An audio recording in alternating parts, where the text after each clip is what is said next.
بسم الله الرحمن الرحیم.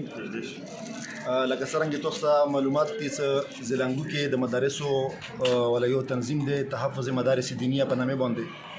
نو هر کال د خپل نگرانی کې تقسیم انعامات پروګرام کې بیا کوم طلبه کرامو ښه نمبر اخیستی وي فاق المدارس کې، نو ضلع سطح باندې کوم اول دویم دریم راغلی وي د هغه والا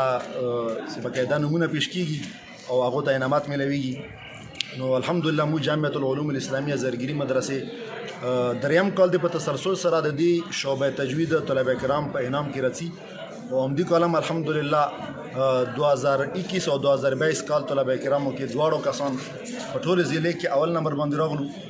دا د دې مدرسې خاص کر د دې شعبه استاد محترم شعبه تجوید استاد محترم قاری محمد عمران صاحب مرتل صاحب چې کوم دی د دې مهنتونو والا دا یوه نتیجه وه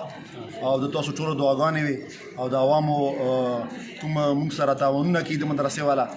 د هغوی یو نتیجه راوځي او دعا کوو چې دغه مدرسه همدارنګې په هرې شعبې کې ضلع لحاظ سره په سطح باندې او په صوبې سطح باندې همدارنګې په ټولې د علاقې کې د تعلیمي لحاظ سره هم دې ته الله ترقي نصیب کړي او دا ډېره د خوشحالي خبره دی. یو استاد ته هم مبارکي او د ټولو منتظمینو ته مبارکي. جزاک الله خیر.